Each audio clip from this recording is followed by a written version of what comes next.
بسم اللہ الرحمن الرحیم۔ السلام علیکم ورحمۃ اللہ وبرکاتہ۔ ابرہا کے ہاتھی کو اٹھانے کی مسلسل کوشش جاری تھی کہ اچانک سمندر کی طرف سے ان کی طرف اللہ تعالیٰ نے ابابیلوں کو بھیج دیا۔ وہ ٹڈیوں کے جن کی طرح آئے۔ دوسری طرف عبد المطلب مکہ میں داخل ہوئے، حرم میں پہنچے اور کعبہ کے دروازے کی زنجیر پکڑ کر ابرہا اور اس کے لشکر کے خلاف فتح کی دعا مانگی۔ ان کی دعا کے الفاظ یہ تھے: اے اللہ، یہ بندہ اپنے قافلے اور اپنی جماعت کی حفاظت کر رہا ہے، تو اپنے گھر یعنی بیت اللہ کی حفاظت فرما۔ ابرہا کا لشکر فتح نہ حاصل کر سکے، ان کی طاقت تیری طاقت کے آگے کچھ بھی نہیں۔ آج صلیب کامیاب نہ ہو۔ صلیب کا لفظ اس لیے بولا کہ ابرہا عیسائی تھا، اور صلیب کو عیسائی اپنی نشان کے طور پر ساتھ لے کر چلتے ہیں۔ اب انہوں نے اپنی قوم کو ساتھ لیا اور ہیرا پہاڑ پر چڑھ گئے، کیونکہ ان کا خیال تھا وہ ابرہا کا مقابلہ نہیں کر سکیں گے۔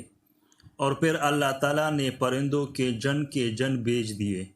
یہ پرندے چڑیا سے قدرے بڑے تھے۔ ان میں سے ہر پرندے کی چونچ میں پتھر کے 3 ٹکڑے تھے۔ یہ پتھر پرندوں نے ابرہا کے لشکر پر گرانے شروع کیے۔ جو ہی یہ پتھر ان پر گرے، ان کے ٹکڑے ٹکڑے ہو گئے، بالکل اسی طرح جیسے آج کسی جگہ اوپر سے بم گرایا جائے تو جسموں کے ٹکڑے اڑ جاتے ہیں۔ ابرہا کا ہاتھی محمود البتہ ان کنکریوں سے محفوظ رہا، باقی سب ہاتھی تہس نہس ہو گئے۔ یہ ہاتھی 13 عدد تھے، سب کے سب کائے ہوئے نحوس کے مانند ہو گئے، جیسا کہ سورہ فیل میں آتا ہے۔ ابرہا اور اس کے کچھ ساتھی تباہی کا یہ منظر دیکھ کر بری طرح بھاگے، لیکن پرندوں نے ان کو بھی نہ چھوڑا۔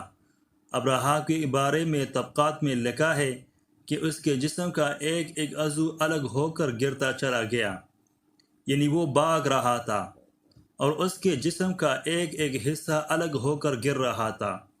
دوسری طرف عبد المطلب اس انتظار میں تھے کہ کب حملہ ہوتا ہے، لیکن حملہ آور جب مکہ میں داخل نہ ہوئے تو وہ حالات معلوم کرنے کے لیے نیچے اترے۔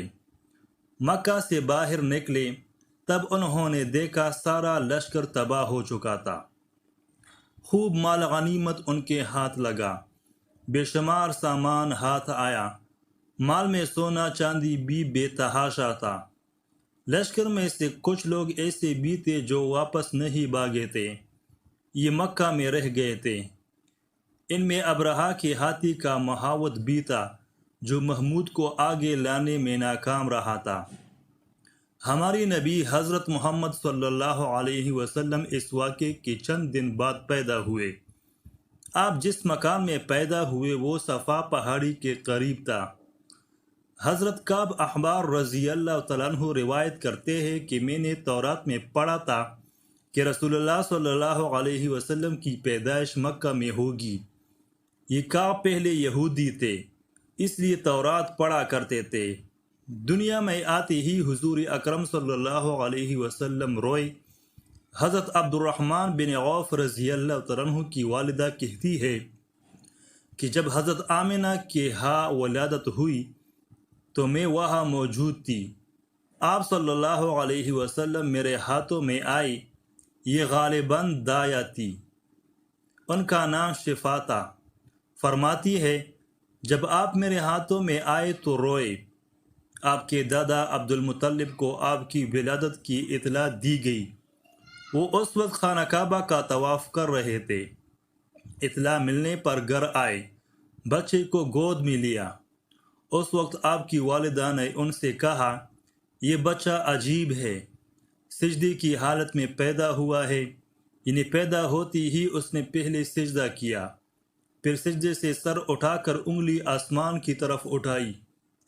عبد المطلب نے آپ کو دیکھا، اس کے بعد آپ کو کعبہ میں لے آئے، آپ کو گود میں لیے رہے اور طواف کرتے رہے، پھر واپس لا کر حضرت آمنہ کو دیا۔ آپ کو عرب کی دستور کے مطابق ایک برتن سے ڈھانپا گیا، لیکن وہ برتن ٹوٹ کر آپ کے اوپر سے ہٹ گیا۔ اس وقت آپ اپنا انگوٹھا چوستے نظر آئے۔ اس موقع پر شیطان بری طرح چیخا۔ تفسیر ابن مخلد میں ہے کہ شیطان صرف 4 مرتبہ چیخا۔ پہلی بار اس وقت جب اللہ تعالیٰ نے اسے معلوم ٹھہرایا، دوسری بار اس وقت جب اسے زمین پر اتارا گیا، تیسری بار اس وقت چیخا جب آن حضرت صلی اللہ علیہ وسلم کی پیدائش ہوئی، اور چوتھی مرتبہ اس وقت جب نبی کریم صلی اللہ علیہ وسلم پر سورہ فاتحہ نازل ہوئی۔ اس موقع پر حضرت حسان بن ثابت رضی اللہ تعالیٰ عنہ کہتے ہیں، میں 8 سال کا تھا، جو کچھ دیکھتا اور سنتا تھا اس کو سمجھتا تھا۔ ایک صبح میں نے یثرب یعنی مدینہ منورہ میں ایک یہودی کو دیکھا۔ وہ ایک اونچے ٹیلے پر چڑھ کر چلا رہا تھا۔ لوگ اس یہودی کے گرد جمع ہو گئے اور بولے، کیا بات ہے، کیوں چیخ رہے ہو؟ یہودی نے جواب دیا، احمد کا ستارہ طلوع ہو گیا ہے اور وہ آج رات پیدا ہو گئے ہیں۔ حضرت حسان بن ثابت رضی اللہ تعالیٰ عنہ بعد میں 60 سال کی عمر میں مسلمان ہوئے تھے۔ 120 سال کی عمر میں انہوں نے وفات پائی، گویا ایمان کی حالت میں 60 سال زندہ رہے۔ بہت اچھے شاعر تھے۔ نبی کریم صلی اللہ علیہ وآلہ وسلم کی اپنے اشعار میں تعریف کیا کرتے تھے اور دشمنوں کی برائی اشعار میں بیان کرتے تھے۔ غزوات کے موقع پر اشعار کے ذریعے مسلمانوں کو جوش دلاتے تھے۔